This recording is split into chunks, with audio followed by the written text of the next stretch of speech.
वालेकुम स्टूडेंट, उम्मीद है कि आप लोग खैरियत से होंगे। I am Salman Ehsan, welcome to my YouTube channel perfect solution. बेटा इस वीडियो के अंदर हम लोगों ने एक्सरसाइज 9.3 का क्वेश्चन नंबर 14 को कंप्लीट करना है। बेसिकली एक इंपॉर्टेंट क्वेश्चन है तो उसको जरा गौर से समझिएगा, ठीक है बेटा। तो एक इंपॉर्टेंट क्वेश्चन है, इसके अंदर जो फार्मूले यूज हो रहे हैं वो मैंने यहाँ पे लिख दिए हैं और उस क्वेश्चन को पढ़ते हैं और उसका सोल्यूशन स्टार्ट करते हैं। चलें जी बेटा, क्वेश्चन नंबर 14 है। इसमें कह रहा है 2 पॉइंट P एंड Q, ठीक है, 2 पॉइंट है P and Q having a position vector with respect to the origin given by, यानी कि पहला ये दिया हुआ है 3i minus j plus 2k and i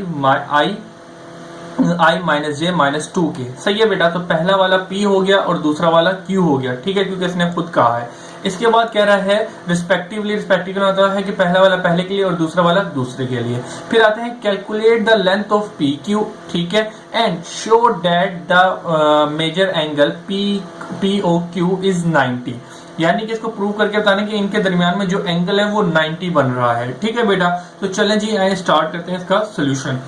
अच्छा बेटा, तो सबसे पहले मुझे एक ग्राफ मिलने ले लिया, ये y एक्सिस है, ये x एक्सिस है, ठीक है। इसने खुद कहा है कि भाई ये जो दोनों क्या है, ये जो दोनों वेक्टर है, p वाला वेक्टर और q वाला वेक्टर, दोनों कहां से स्टार्ट हो रहे हैं? ओरिजिन से स्टार्ट हो रहे हैं। तो लिहाजा ये मैंने ओरिजिन ले लिया है, ठीक है बेटा। इतनी बात उम्मीद है कि समझ आ गई होगी। और इसके बाद इसने p और गिवन में मुझे क्या दिया है, p और q वेक्टर दिए हुए हैं, वो मैंने सिंपल लिख लिए हैं। अब हेडिंग डालता हूं रिक्वायर्ड की, ठीक है। रिक्वायर्ड क्या है वो चीजें देख लेते हैं, ठीक है। रिक्वायर्ड में सबसे पहले जो इसने मुझे मांगा है वो बेसिकली मांगी है the length of P Q, ठीक है, पी क्यू मांगा है, ठीक है बेटा। तो ये जरा देखिएगा, इसने खुद कहा है कि इधर देखिएगा कैलकुलेट द पी क्यू, तो ये पी क्यू मालूम करना है, ठीक है बेटा। फिर उसके बाद में प्रूफ क्या करना है, प्रूफ ये करना है, प्रूफ ये करना है कि इनके दरमियान में जो एंगल बन रहा है, ठीक है, मेजर एंगल, ठीक है, पी ओ क्यू, ठीक है, इज इक्वल टू 90 के दरमियान में 90 एंगल बन रहा है। और मेजर एंगल दे रहा देखिएगा पी ओ क्यू, ये एक ट्राइंगल बन रहा है, तो लिहाजा मेजर इनके दरमियान में जो एंगल बन रहा है वो 90 बन रहा है। तो जरा देखिए कि ट्राइंगल बन भी रहा है पी ओ क्यू, ठीक है, यानी कि एक शेप बन रही है, उसके अंदर जो एंगल बन रहा है वो भी बताना है। तो ये दो चीजें प्रूव करके बतानी है। तो सबसे पहले पी क्यू मालूम करना है। तो पी क्यू मालूम करने के लिए आपको हम लोग पी क्यू मालूम करते हैं, तो पी क्यू की हेडिंग डाल लेते हैं सबसे पहले।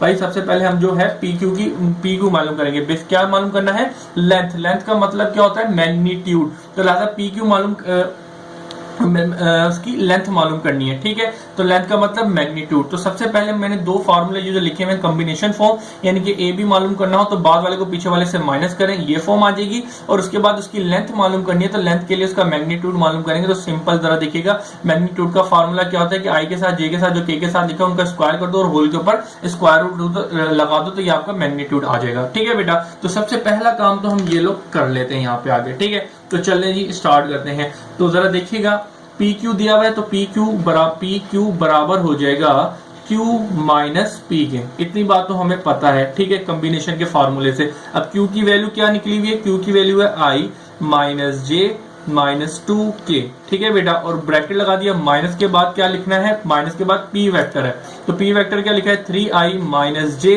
प्लस 2k, सिंपल, ठीक है जी। अब जरा देखिएगा I minus J minus 2k। अब जरा देखिए माइनस है तो अंदर के सारे साइन चेंज होंगे, तो माइनस 3i, ये माइनस माइनस प्लस जे, और ये minus plus minus minus 2k, simple हो जाएगा, ठीक है बेटा। अब जरा देखिएगा आई के जरा देखिएगा, अब आई और जे और के अंदर ऐड और सब्ट्रैक्ट होते हैं, तो लिहाजा अब वही काम करूंगा। तो ये प्लस का 1 और ये माइनस का 3, तो ये माइनस 2i आ जाएगा। इसके बाद ये माइनस जे और इसके बाद प्लस का जे, तो ये प्लस माइनस कैंसिल आउट हो गए, तो मेरे पास 0j बच जाएगा। अब जरा आगे देखिएगा, तो यहाँ पे मेरे पास क्या आया? माइनस 2k और माइनस 2k, तो माइनस माइनस प्लस हो जाएगा, तो माइनस 4k सिंपल आ जाएगा। तो लिहाजा आपको पी क्यू मालूम कर लिया सबसे पहले। अब पी क्यू के बाद आपको क्या मालूम करनी है? लेंथ, ठीक है। तो अब आप यहाँ पे हेडिंग डाल सकते हैं, ब्लैक पेन से कर लेते हैं ताकि रिप्रेजेंटेशन अच्छी रहे। तो length of P Q vector, ठीक है। तो length of P Q vector किसके बराबर होगी, पी क्यू, यानी कि मैग्नीट्यूड मालूम करना है हमको। तो चलें जी आइए मैग्नीट्यूड मालूम करते हैं। तो लिहाजा पी क्यू का जो मैग्नीट्यूड है, जो लेंथ है, वो बराबर हो जाएगा इज इक्वल टू एक्स, यानी कि अब ये वेक्टर मुझे ये दिया था, इसके आई के साथ क्या लिखा हुआ है -2, तो उसका स्क्वायर, प्लस y के साथ क्या लिखा हुआ है 0, तो 0 का स्क्वायर, और k के साथ क्या लिखा है -4, उसका स्क्वायर करना है, सिंपल। तो जरा देखिएगा मैग्नीट्यूड यानी कि लेंथ जो निकाले वो 2 का स्क्वायर किया 4, माइनस खत्म हो जाएगा, पावर इवन है, 0 का स्क्वायर 0, 4 का स्क्वायर 16, माइनस खत्म हो जाएगा, ऊपर पावर इवन है। अब इनको ऐड कर लें तो 0 प्लस 16 कितना हो जाएगा 20, ठीक है बेटा। तो आपकी जो लेंथ बनी वो क्या बनी, पी क्यू का जो मैग्नीट्यूड था बेसिकली लेंथ थी √20, ठीक है बेटा, simple, this is your length आ गई, ठीक है, यानी कि this is your first answer. अभी आपने पी इसकी लेंथ मालूम करनी थी, वो मालूम करके देनी है। अब दूसरी चीज क्या मालूम करके देनी थी कि इसके अंदर जो एंगल बन रहा है वो क्या बन रहा है, 90 बन रहा है, ठीक है बेटा। तो उसके लिए आपको एक चीज करनी पड़ेगी, ठीक है। तो यहाँ पे हेडिंग डाल देते हैं प्रूफ की, तो प्रूफ की हेडिंग डाल देते हैं कि भाई मेजर एंगल प्रूफ करने जा रहे हैं, ठीक है। तो एंगल क्या करना है कि भाई एंगल इनके दरमियान में 90 हो, तो उसके लिए आपको फार्मूला पता होना चाहिए डॉट प्रोडक्ट का। तो डॉट प्रोडक्ट का फार्मूला अभी तक हमने डिटेल में नहीं पढ़ा हुआ, एक्सरसाइज 9.5 के अंदर हमने डिटेल में पढ़ना है। तो लिहाजा आप कोशिश कीजिएगा पहले वो चीजें देख लें, उसके बाद आके ये क्वेश्चन देख लेगा, वरना इजी है लेकिन फार्मूला याद हो तो आप 2 मिनट में काम कर लेंगे, ठीक है बेटा। तो चलें जी स्टार्ट करते हैं। तो सबसे पहले जरा देखिएगा एक डॉट प्रोडक्ट का फार्मूला है। फार्मूला क्या है आपके पास, A डॉट बी, ठीक है, is equal to A dot B is equal to magnitude of A multiply by magnitude of B और कोस थीटा, ठीक है बेटा। अब इसके अंदर आप सारी वैल्यू पुट करें और एंगल निकालेंगे तो देखिएगा आपका अगर 90 एंगल आ रहा होगा तो इसका मतलब प्रूव है कि हाँ भाई इनके दरमियान में 90 का एंगल बन रहा है। तो लिहाजा जरा इस फॉर्म में, क्योंकि ये तो फॉर्म एक जनरल फार्मूला, तो लिहाजा ये इन्होंने जो मुझे पी क्यू दिया तो इसकी फॉर्म में हम लोग क्वेश्चन बना लेते हैं ना। तो जरा देखिएगा A मेरे पास बेसिकली P है, ठीक है, और B मेरे पास बेसिकली यहाँ पे Q है, तो लिहाजा A डॉट Q, ठीक है, P डॉट Q हो जाएगा और magnitude of P multiply by magnitude of B और कोस थीटा हो जाएगा। तो लिहाजा गिवन क्वेश्चन की फॉर्म में मैंने फार्मूला बना दिया है। तो सिंपल, अभी मुझे इधर क्या चाहिए, P और Q तो इसने मुझे दिया हुआ है। अब मैग्नीट्यूड ऑफ P और मैग्नीट्यूड ऑफ Q है, सॉरी ये B लिख दिया मैंने, ठीक है, मैग्नीट्यूड ऑफ Q है यहाँ पे, ठीक है। तो इसको जरा सही कर लेगा, मैग्नीट्यूड ऑफ Q है, तो अब ये दो बस मैग्नीट्यूड ऑफ P और मैग्नीट्यूड ऑफ Q निकालते हैं, उसके बाद वैल्यू पुट करेंगे तो अपना आंसर हमारे सामने होगा। चलें, तो इसके लिए मैं यहाँ पे नया पेज ले रहा हूँ, यहाँ पे कंप्लीट करूंगा इसको। चले बेटा, तो जरा देखिएगा, सबसे पहले मुझे मैग्नीट्यूड ऑफ P मालूम करता हूँ, यहाँ पे हेडिंग डालता हूँ मैग्नीट्यूड ऑफ P। तो P वेक्टर मुझे क्या दिया हुआ है, सबसे पहले वेक्टर लिख लेता हूँ। P वेक्टर है बेसिकली ये 3i minus j plus 2k, ठीक है बेटा, ये मेरे पास वेक्टर दिया हुआ है P का। तो लिहाजा मैंने वेक्टर लिखा, मुझे मैग्नीट्यूड मालूम करना है, तो लिहाजा मैग्नीट्यूड के ये मॉडुलस के निशान डाले, होल पे स्क्वायर रूट लिखाया, I के साथ जो लिखा उसका स्क्वायर, J के साथ जो लिखा हुआ उसका स्क्वायर और K के साथ जो लिखा हुआ है उसका स्क्वायर कर दिया। अब जरा देखिएगा क्या बनेगा इसका मैग्नीट्यूड, 9 + 1 + 4, तो जरा देखिए आगे जाके 9 और 1 10, 10 और 4 14, ठीक है। तो लिहाजा मैग्नीट्यूड आपने क्या निकाल लिया, इसका मैग्नीट्यूड निकालिए √14, ठीक है बेटा, एक हो गई। अब इसी जगह मैग्नीट्यूड ऑफ Q निकालेंगे आप, ठीक है, क्योंकि आपने इस फार्मूले के अंदर मैग्नीट्यूड ऑफ P भी निकालना है और मैग्नीट्यूड ऑफ Q भी पुट करना है। तो आप मैग्नीट्यूड ऑफ Q मालूम करेंगे। तो जरा देखिएगा Q आपको क्या दिया हुआ है, वेक्टर Q क्या दिया हुआ है, जरा देख लें, यहाँ पे वेक्टर निशान डाल देते हैं। वेक्टर Q है I माइनस J और -2k। तो अब जरा इसका मैग्नीट्यूड मालूम करते हैं। तो मैग्नीट्यूड मालूम करने का आपको बड़ा आसान सा तरीका पता है, होल के ऊपर स्क्वायर रूट लगाओ, I के साथ लिखा उसका स्क्वायर, J के साथ जो लिखा उसका स्क्वायर और K के साथ जो लिखा हुआ है उसका स्क्वायर कर दें और सिंपल उनको सम कर दें तो आपका आंसर, तो 1 का स्क्वायर 1,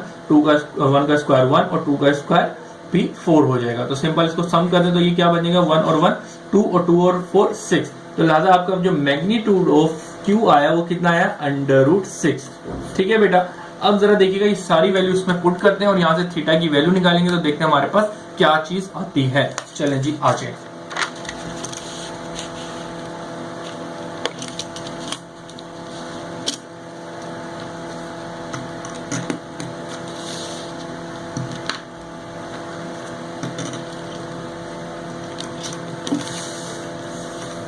अच्छा जी स्टूडेंट, मैंने क्या किया, ये पेज को बस खोल दिया ताकि यहाँ पे इसका काम करके दिखा दूं। तो सबसे पहले आपको पता है कि इसको प्रूफ करना है, तो प्रूफ करने के लिए हम एक फार्मूला जो था P Q ठीक है, इज मैग्नीट्यूड ऑफ क्यू और मैग्नीट्यूड ऑफ पी और मैग्नीट्यूड ऑफ क्यू और कोस थीटा। ठीक है बेटा, अब यहाँ पे आपको थीटा की वैल्यू मालूम करनी है और बाकी सारी वैल्यू आपको पता है। तो जरा देखिएगा कोस जो थीटा होगा, यहाँ पे जो थीटा निकलेगा वो 90 निकला, सिंपल आपका प्रूव हो जाएगा। यही चीज आपको प्रूव करनी है। तो पी वेक्टर क्या था, पी वेक्टर मैंने वैसे यहाँ पे लिखा, तो यहाँ से लिख लेते हैं 3i माइनस जे प्लस 2k। सही है, मल्टीप्लाई किससे हो रहा है, डॉट प्रोडक्ट है। तो क्यू का वेक्टर क्या लिखा हुआ है, क्यू का वेक्टर ये लिखा हुआ i minus J minus 2k। ठीक है बेटा, is equal to magnitude of P क्या है, मैग्नीट्यूड ऑफ पी क्या है, अंडर रूट 14। ठीक है बेटा, multiply by magnitude of Q, तो मैग्नीट्यूड ऑफ क्यू निकाला अंडर रूट 6। ठीक है, और मल्टीप्लाई बाय कोस थीटा। ठीक है बेटा, तो जरा देखिएगा, अब सिंप्लीफिकेशन करते हैं। तो सबसे पहले हम इसको मल्टीप्लाई करेंगे, तो बेटा आपको पता है आई से मल्टीप्लाई होगा, जे से मल्टीप्लाई होगा और के से ही मल्टीप्लाई होगा। तो 3 यहाँ पे क्या लिखा है 1, तो 3 1 जा 3 आएगा और आई मेरे पास खत्म हो जाता है। ठीक है जी, और जे 1 जा जे, माइनस माइनस है तो ये प्लस का 1 हो जाएगा। अब ये 2 1 जा 2 2 जा 4 हो जाएगा। ठीक है बेटा, और ये प्लस माइनस माइनस का आएगा। ठीक है, सिंपल सी बात है। और इसके बाद यहाँ पे जो चीज लिखी है उसको ऐसी की ऐसी रहने दे, क्योंकि आपको मैं बताता हूँ अभी क्या होगा। 6 is equal to cos theta. अब जरा देखिएगा, ये प्लस 3 और 1 कितना हो गया 4, और ये माइनस का 4 is equal to under root 14 और अंडर रूट 6 और कोस थीटा। अब जरा देखिएगा, प्लस और ये माइनस का खत्म हो गया, 0 आ गया, और यहाँ पे क्या लिखा हुआ है under root 14 under root 6 multiply by cos theta. अब जरा देखिएगा, ये दोनों चीजें मल्टीप्लाई हो रही हैं, इधर आके डिवाइड होंगी। तो जरा देखिएगा, ये कोस बिल्कुल जो कोस 0 से टकराएगा वो 0 हो जाएगा। तो लिहाजा ये दोनों मल्टीप्लाई हो रहे हैं, इधर जाके डिवाइड करूंगा 0 से, तो मेरे पास यहाँ पे 0 ही आएगा। तो यहाँ पे मेरे पास क्या बचा, कोस थीटा। अब जरा इसको मैं सीधा करके लिख लेता हूँ और बताता हूँ क्या होगा। अब देखिए, इसको कोस कर सीधा करके मैंने लिख लिया। अब आप क्या करें, क्योंकि आपको थीटा चाहिए था, क्योंकि थीटा आपको प्रूफ करना था ना कि यहाँ पे 90 है या नहीं है, तो आप थीटा की वैल्यू मालूम करेंगे आप। तो लिहाजा कोस है तो कोस उधर जाके इनवर्स हो जाएगा। तो लिहाजा हम क्या करेंगे, कोस इनवर्स। ठीक है, और ये 0 हो गया। ठीक है, ये कोस था, उधर जाके इनवर्स हो गया 0 का। तो कोस इनवर्स जरा आप साइंटिफिक कैलकुलेटर निकालें या कोई सा भी निकालें, उसमें जाए कोस इनवर्स 0 निकालें, तो जरा देखिएगा आपके पास जो आंसर आएगा वो 90 आ रहा होगा। ठीक है बेटा, तो जरा देखिएगा, हम लोगों ने पूरा आंसर सोल्व करके दिखाया और एंगल निकाल दिया 90। जो उसने मुझे क्वेश्चन में कहा था कि भाई प्रूफ करके बताओ कि जो इनके आगे पी क्यू के दरमियान में जो एंगल बन रहा है, इनके दरमियान में जो पी ओ क्यू के दरमियान में जो एंगल बन रहा है वो 90 बन रहा है, जो उसने कहा था। तो मैंने वो निकाल के दे दिया, तो दिस इज प्रूफ। तो ये आपका फाइनल आंसर है। तो यहाँ पे आके क्वेश्चन होता है कंप्लीट। इंशाल्लाह आगे आने वाली वीडियो में सारे क्वेश्चन कराऊंगा। अल्लाह हाफिज। किसी किस्म का भी क्वेश्चन हो, कंफ्यूजन हो, कमेंट्स में कर दिया करें ताकि मैं उसका आंसर दे दूं और जल्दी जल्दी आपका सोल्यूशन करवा दूं। अल्लाह हाफिज।